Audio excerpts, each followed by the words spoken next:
네, 안녕하세요. 자, 오늘은 집주인이 법인으로 되어 있는 주택. 주택의 소유는 개인도 할 수 있고 법인도 할 수 있죠. 법인이라는 건 뭐 주식회사 땡땡. 개인도 주택을 가질 수 있고 주택을 법인도 가질 수 있거든요.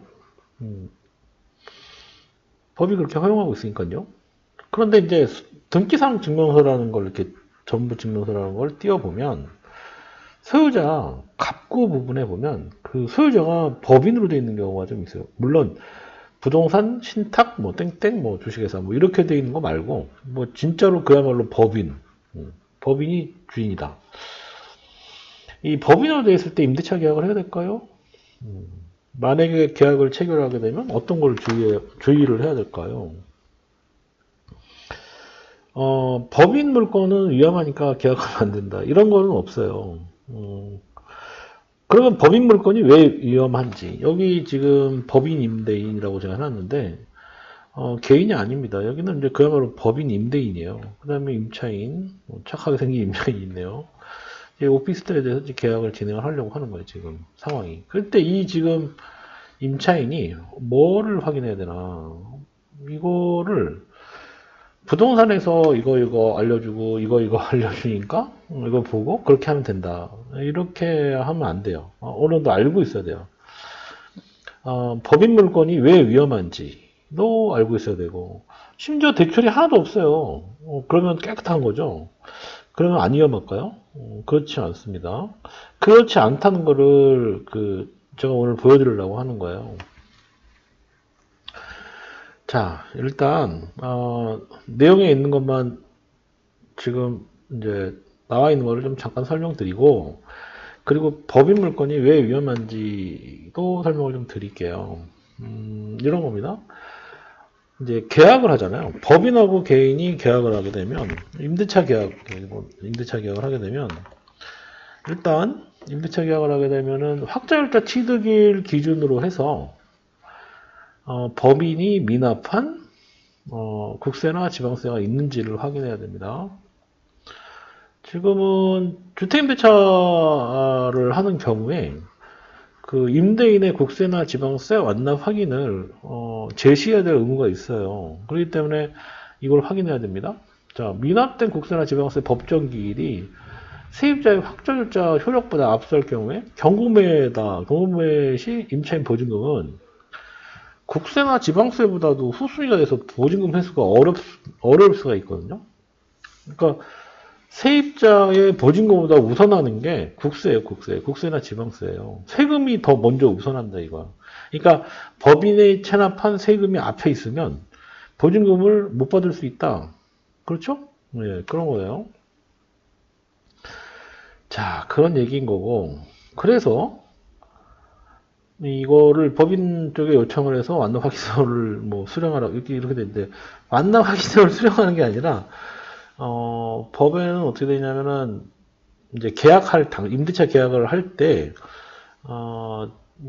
그러니까 이게 어디 나오냐면 공인중개사법에 나와요. 이게 공인중개사법에 나오나? 한번 찾아볼게요. 갑자기 찾아보고 싶은 생각이 들었네. 공인중개사법. 여기서 이제 임대차 중개 시 설명 의무상에 여기 임대인이 납부하지 아니한 국세나 지방세를 연락할 수 있다라는 사실에 대해서 이제 임차인한테 설명해줘라 이런 내용이 나와요. 네. 자, 공인중개사법 25조 3 여기 나와 있네요. 맞아요, 이거예요. 그러니까 이게 계약서 이제 주택의 임대차 계약을 체결하는 경우 의뢰인한테 이런 것들을 신청할 수 있다는 것을 설명해야 된다 이런 얘기고 실제 제시 의무가 있어요. 제시 의무. 그래서 이제 보여줘야 되는 거예요. 임대인도 이거를 보여줘야 된다. 자, 그래서 이런 제시 의무가 있습니다. 법인이 파산해서 경매가 진행된단 말이에요. 그러면 우선순위라는 게 있어요. 항상 그 경매 낙찰이 되고 나면 우선순위라는 게 뭐예요? 법인 직원의 최종 3개월분의 임금, 또 최종 3년간의 퇴직금을 최우선 면제 순위에 따라서 임차인의 전세 보증금보다도 앞서요. 이게 위험하다는 거예요. 그러니까 법인하고 전세 계약을 할 경우에는 실제 그 법인의 직원이 많은지도 봐야 되는 거예요. 실제로. 만약에 법인의 직원이 많다. 그러면은 위험한 물건이니까 가급적이면 계약을 안 하려고 하겠죠. 근데 예를 들어서 여기 지금 샘플 같은 경우는 이 해당 오피스텔이 이 법인이 이곳 때문에 만든 법인이라고 가정할게요. 그러면 법인 대표가 소유자면서 뭐 법인으로 돼 있는 것 뿐이잖아요. 직원이 없대요. 예를 들어서. 안전한 겁니다. 그런 경우는. 그죠? 안전해도 보증서 발급은 또 다른 문제입니다. 법인은 보증서 발급이 되는 데가 있고 안 되는 데가 있어요. 예, 자, 이거는 이제 부동산 노하우이기 때문에 이 부분은 설명드리기가 좀 그렇습니다. 예, 이제 이게 조건이 되는 데가 있고 안 되는 데가 있고, 그 다음에 법인이 실제 법인이 아니라 신탁 개인이 따로 있는데 여기다 신탁한 부동산 신탁 주시회사 소유자로 되어 있는 경우는 또 다른 케이스예요. 신탁을 말소하면서 개인이 가져가면서 전세를 동시에 맞추는 경우에도 보증서가 되는 데가 있고 안 되는 데가 있어요. 이것도 부동산마다 다 다릅니다. 부동산마다 다르다는 표현보다도 부동산이 아는 경우도 있고 모르는 경우도 있어요. 이 결론은 이런 전세 계약의 케이스를 좀 많이 해본 사람들은 알아요. 그쵸? 그러니까 좀 전세 계약을 많이 해본 소위 이제 이런저런 경험이 많은 부동산과 해보시는 게 아무래도 낫겠죠. 약간 애매하다 그러면 아무래도 좀 불안하죠. 그쵸? 예. 뭐, 공인중개사들이 다 하는 건 아니니까. 자, 그래서 법인 소유의 주택은 전세 보증, 여기 써있네요. 이렇게 지금 설명하려다 이렇게 나오네요. 법인 소유주택은 전세 보증보험 가입이나 전세 자금 대출이 이용하기 어려울 수도 있다라는 그런 내용입니다. 자, 그래서 법인과의 계약을 할 때는 법인 등기부등본, 법인인감증명서, 법인인감 도장이 날인된 대표이사의 명의의 의임장, 법인 도장, 신분증, 대리인 신분증, 가급적이면 원본 갖고 와야 된다. 보증금은 반드시 법인 계좌로 송금해야 된다. 뭐 기타 등등에 대한 얘기가 있겠죠. 그런데 자, 실무에서는 어떨까요? 그리고 국토부가 관리하고 있는 블로그에서는 어떤 표현들을 하고 있는지 한번 잠깐 볼까요? 네. 제가 잠깐 아까 국토부 블로그 한번 찾다가 잠깐 요거 한번 찾아봤거든요. 이게 국토부에서 전세 계약 전에 꼭 확인하라는 이런 내용. 이게 5월달 얘기입니다. 자, 미리 알아두면 좋은 전세 사기. 깡통 전세. 대출, 그러니까 담보대출 금액하고 비슷한 전세금. 이게 소위 깡통 주택. 이 갭 투자로 사신, 보증금 반환받기 어렵죠. 그죠? 아까 잠깐 얘기했던 신탁 부동산. 소유권이 없는 집주나 키워주려면 안 되죠. 무슨 얘기냐. 지금 잠깐 설명을 드리면 여기가 신탁이라고 가정할게요. 신탁 부동산이다. 그러면 신탁은 맡겨놨다는 뜻이죠. 법인에다가 왜 맡기겠어요? 본인이 대출이 안 나오는 경우에 신탁으로 해서 소유자 넘겨놓으면 그 신탁회사는信用이 좋으니까 대출이 나와요. 그런 경우에 이제 월세 맞추거나 할 때 이제 신탁으로 이제 진행을 하거든요. 그럴 때 이 신탁회사가 이제 이 집주인이 따로 있을 때 이 사람하고 이 사람 만나서 계약을 하잖아요. 그러면 여기서 소위 허락을 해줘야 되는 거죠. 소유자가 현재 이 사람은 여기 신탁으로 돼 있으니까 이럴 때 필요한 서류가 또 따로 있어요. 그런 얘기입니다. 이 신탁이 그런 얘기예요. 자, 그 다음에 이중계약은 불법입니다. 안 돼요. 네, 집주인 행사하는 사람 임차인과 세계약을 체결하고 그 다음에 다른 조건 전월세 계약. 그러니까 처음부터 사기 목적의 이중계약을 한다. 이거는 정말 그야말로 잘못된 거죠. 집주인이 있는데 이 사람이 뭐 한 사람하고는 월세 계약하고 한 사람하고는 전세 계약하고 한 사람하고는 또 전세 계약하고 해가지고 한 날에 빵 터뜨려서 도망가. 이게 소위 전세 사기 전형적인 정말 큰 죄입니다. 그거는 그러니까 이제 막 새로 막 나와서 이렇게 막 그 전세 그 들어가서 살려고 하는 사람들, 그 돈이 전부인 사람들이 되게 많은데 그런 사기를 치면 안 되겠죠.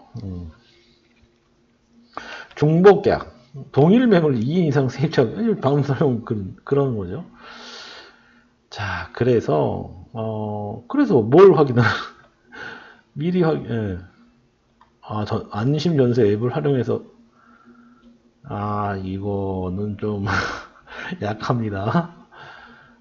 다가구 주택의 건물 전체 확정일자. 다가구라는 게 뭐죠? 다 갖고 있는 사람 건물이죠. 한 건물이 소유자가 한 명입니다. 한 명. 19세대까지 들어갈 수 있어요. 그러니까 다세대하고 달라요. 다세대는 소유자가 다 달라요. 근데 다가구는 소유자는 한 명. 근데 호실이 다 달라요.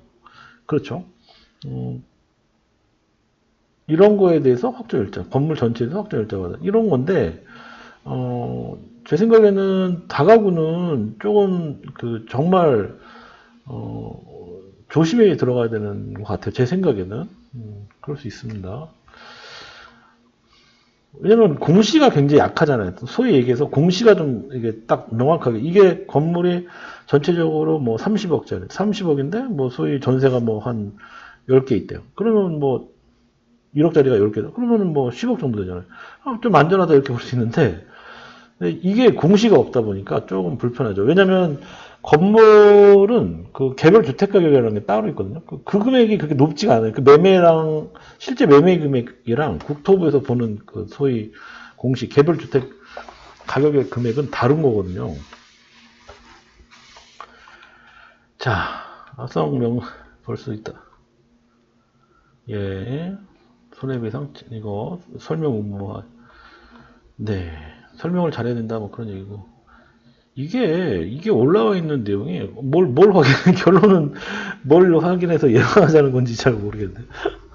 좀, 이 올라와 있는 게 굉장히 약하게 올라와 있네요. 국토 블로그. 제가 지금 보면서도 이거는 좀 실무하고 조금 안 맞네. 이런 생각이 좀 듭니다.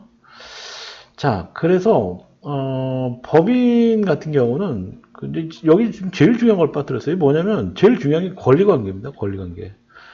이, 중개를 한다는 의미가 뭐냐면 그 의뢰 당사자가 있잖아요. 그러면 그 해당 물건에 대한 권리 관계를 조사를 해서 안전하게 계약을 해주는 게 제일 핵심이거든요. 근데 뭐 권리 관계 부분에 대한 내용은 좀 없는 것 같아요. 자, 이 법인 물건에 대해서 처음에 얘기했던 이유도 권리 관계 부분이 확실해야 되고, 이 지금 아까 뭐 후순위로 들어간다, 지방세 국세보다 후순위로 들어간다, 이거 권리 관계잖아요. 그 다음에 뭐 법인 직원 3개월 임금하고 3년치에 뭐 최우선 면제가 먼저 우선할 수 있다. 이거 다 권리관계. 그러니까 그런 권리관계 부분을 좀 상세하게 전달을 해서 이 부분에 문제가 없을 때 계약이 들어가는 겁니다. 그리고 더 중요한 건 실제로 그렇게 해서 들어간다 하더라도 보증서를 전세금 반환 보증보험 증권을 100% 끊을 수 있는 해당하는 집만 처리하는 게 더 중요하겠죠. 그러니까 결론은 그러니까 권리관계가 확실해야 되고, 그 다음에 두 번째는 그 전세금 반환 보증보험 증권을 받아서 나중에 퇴거를 하는 시점에 내 돈을 안전하게 받아서 나올 수 있는 그 상황 두 가지가 핵심인 거예요. 그러니까 그 부분이 명확할 때 이제 소위 전세 계약을 하고, 뭐 법인도 마찬가지입니다. 그런 경우에 그런 것들에 대한 거를 정하고 하는 게 좀 확실하다 이렇게 보는 게 중요한 것 같아요. 근데 여기는 뭘 조심해야 된다라는 것만 이렇게 들어가 있고 내용이 좀 실하진 않은 것 같네요. 물론 여기서 국토부에서 관련된 제가 이렇게 전세 이렇게 쳤거든요. 그랬더니 966건이 나와요. 정보가 정말 정보가 되게 많은 것 같아요. 그 중에서 제가 지금 요거 본 거거든요. 요거 하나 봤는데 뭐 이런 내용들 피해 당한 거에 대한 뭐 내용만 있고 예방을 한다 뭐 이런 내용들 좀 있는 것 같아요. 아까 지난번 방송 때 갭 투자 관련된 얘기했던 거 이거 나오네요. 그렇죠? 네. 이거 무효 사건. 예, 그쵸. 예, 이런 것도 좀 나오고. 예. 실제 예방에 관련된 부분이 조금 약하게 좀 보이는 것 같네요. 체납이 뭐 중요한가요, 사실?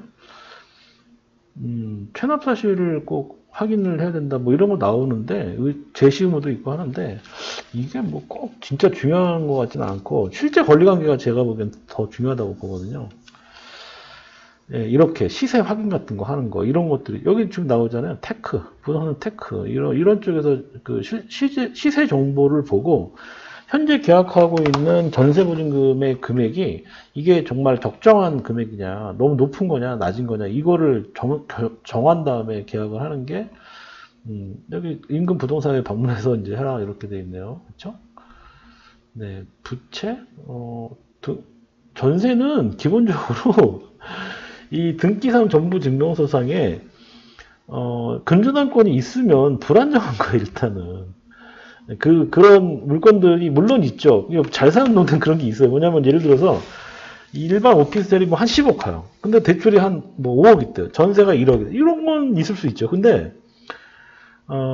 기본적으로 그러면 이제 전세 들어가서 2순위가 되는 거잖아요. 그럼 불안할 수 있잖아요. 기본적으로 항상. 그런데 근저당권을 말소하고 동시 말소하면서 대출을 받아서 들어간다. 이거는 가능한 거거든요. 그게 뭐 불법은 아니니까. 그리고 또 안전한 겁니다. 왜냐하면 밀어내면서 본인이 1순위가 되기 때문에 안전한 거죠. 이제 그런 것들은 나중에 한번 제가 또 설명드릴 기회가 있을 것 같고요.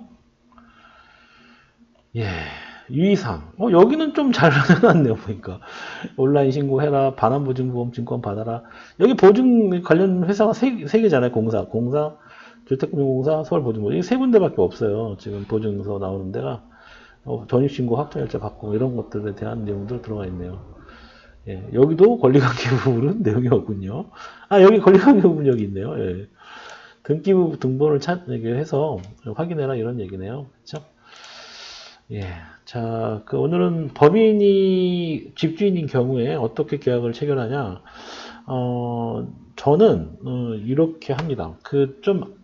안전하게 하려고 법인을 좀 많이 조사를 해요. 법인이, 진짜 이 목적 자체가 법인 명의로 하나 해놓고 막 여러 개를 막 이렇게 하는 데는 잘 안 해요, 계약을. 위험할 수 있잖아요. 그러니까 항상 위험할 수 있는 건 좀 피해가는 편이거든요. 이제 계약을 진행할 때 어떻게 보면 약간 이제 임차인 입장에서 좀 더 많이 볼 수밖에 없죠, 구조가. 그럴 수밖에 없어요. 이제 법인인 경우, 법인인 경우 그렇다는 얘기예요. 어느 쪽 한쪽 편을 들으려고 하는 건 아니고 이제 법인인 경우 그렇다는 얘기예요. 자, 오늘은 시간이 많이 됐네요. 오늘 여기까지만 할게요. 네, 전세 사기나 전세 관련된 부분은 좀 제가 좀 더 올릴게요. 이 내용도 좀 많이 있는 것 같고 해서 오늘 여기까지 하겠습니다. 시청해 주셔서 감사합니다. 고맙습니다.